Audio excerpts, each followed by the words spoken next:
Hi అమ్మా. చూడండి, ఇప్పుడైతే నేను పాలు పెడుతున్నా. పోయి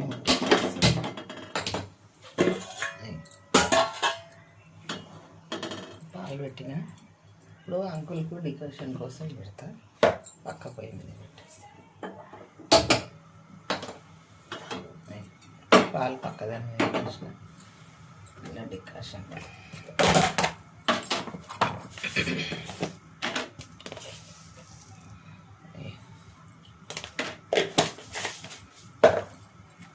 చాపత్తి వేసిన బెల్లం పొడి. నేను డికాషన్ ఇష్టం అవుతాను. బెల్లం పొడి వేసి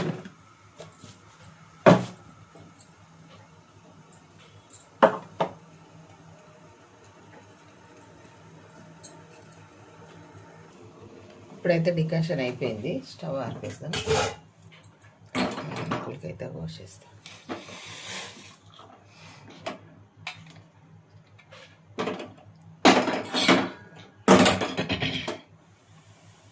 అంకుల్కి ఇచ్చేద్దాం. చూడండి, ఇప్పుడైతే ఇది దోశపిండి అమ్మ.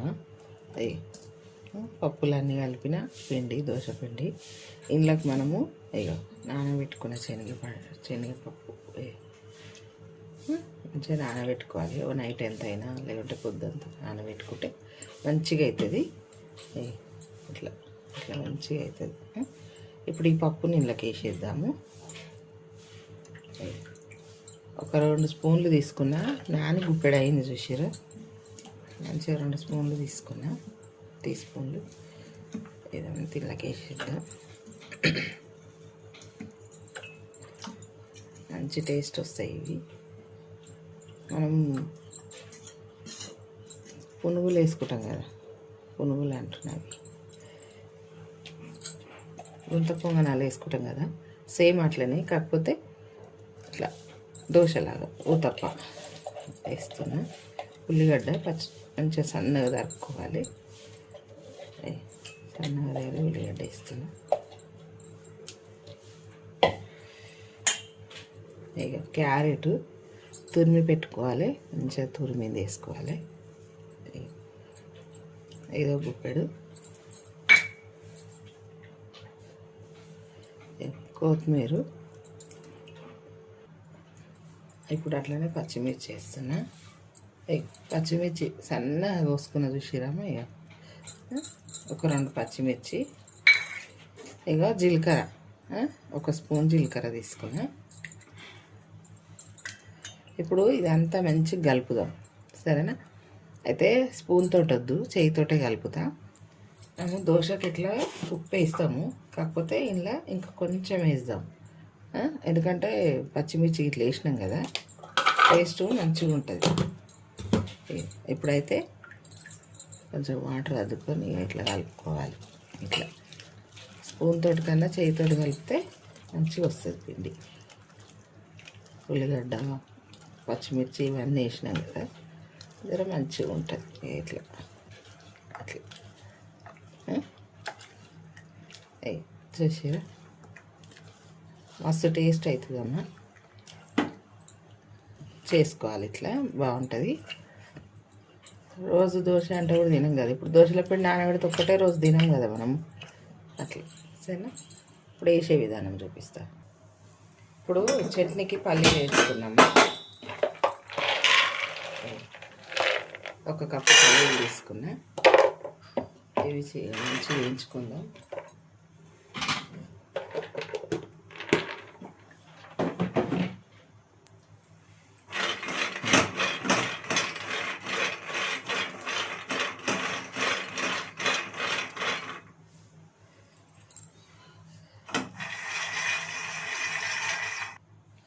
చూడండి, ఇప్పుడైతే పచ్చిమిర్చి వేస్తున్నా. ఇవైతే నూనెలో వేయించుకోను.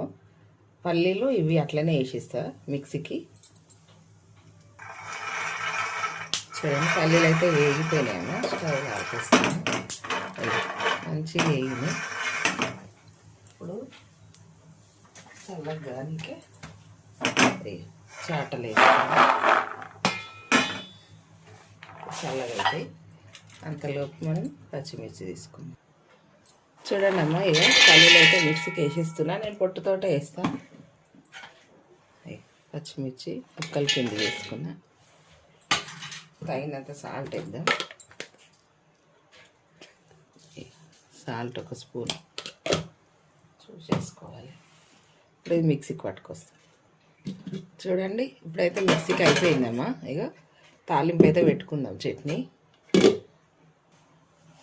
ఇప్పుడైతే తాలింపు పెడుతున్నాము.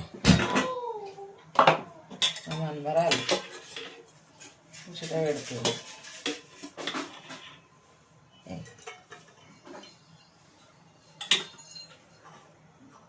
ఇప్పుడు జీలకర్ర రావాలి.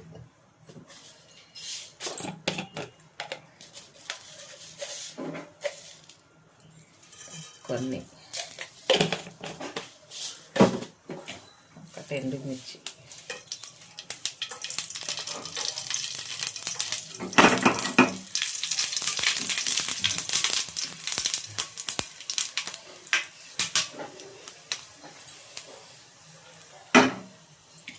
కొంచెం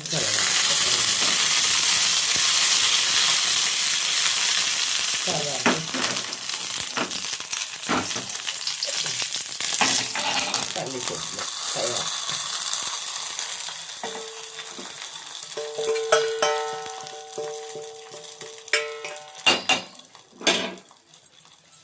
ఇప్పుడు చట్నీ అయితే అయిపోయిందా చూడండి.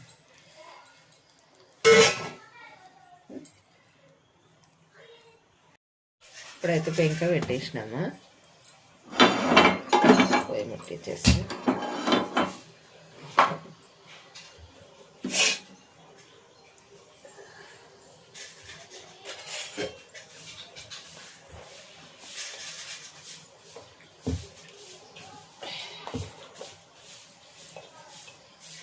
నైట్ వర్షం పడ్డది. ఫుల్ వర్షం పడ్డదమ్మా మాకైతే. ఇక్కడ కామన్ పండుగ పడుతుంది కదా, అట్లా పడ్డది. ముందే పడ్డది.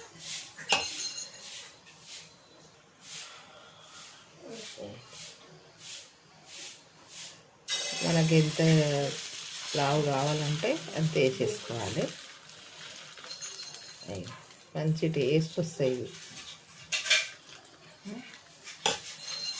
కొద్దిగా ఆయిల్ వేసుకోవాలి.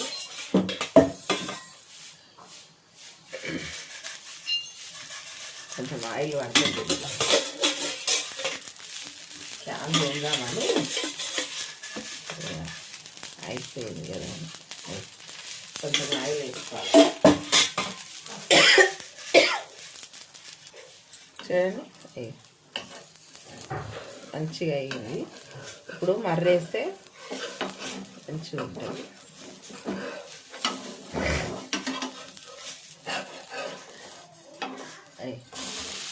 చిన్న మంట పెట్టుకోవాలి. ఇప్పుడు జర 2 నిమిషాలు. చూడండి, మా మన్మరాలు అయితే ఏడుస్తుంది. ఇక ఇట్లయితే చేసుకోవాలి అన్నీ. చూసారా ఎంత బాగా వచ్చింది. ఇప్పుడు ఇంకొకటి వేస్తామట. బాగుంటుంది. ఇవన్నీ నోటికి జరుగుతుంటే మంచిగా ఉంటాయి. శనగపప్పు వేసుకున్నాం, ఉల్లిగడ్డ, జీలకర్ర, కొత్తిమీర, పచ్చిమిర్చి అవన్నీ వేసాం కాబట్టి శనగపప్పు మంచిగా అనిపిస్తుంది. అట్లా కానీ ఆయిల్ అయితే పడుతుంది. దీనికి దోశ కన్నా కొంచెం ఎక్కువనే పడుతుంది. కొంచెం వెరైటీ తినాలి అనిపిస్తే చేసుకోవాలి, తప్పదు. అట్లా మరీ ఎక్కువ కూడా పోసుకోవచ్చు, కానీ వద్దమ్మా, నేను చూసే చేస్తా. అయినా కానీ మనకు మంచిగా కాలుతుంది చీర. ఆయిల్ అనేది తెలుస్తుంది. ఇట్లా మంచిగా వేసుకోవాలి. చూడండి, మంచిగా గాలింది. ఇప్పుడైతే మర్రేసుకోవాలి. మర్రేసుకోకుండా బాగుంటుంది. కాకపోతే కొంచెం శనగపప్పు పచ్చిదే ఉంటుంది కదా, కొంచెం ఇట్లా వేసి ఒక 2 సెకండ్ అట్లా పెట్టినామంటే టేస్ట్ ఇంకా బాగుంటుంది. అట్లా పప్పు మాత్రం మంచిగా నానాలమ్మా. మనము ఇరిస్తే ఇరగాలి. అట్లా పప్పు బాగా నానితేనే టేస్ట్, తింటుంటే మంచిగా అనిపిస్తుంది. ఇప్పుడు చూసాను అయిపోయింది.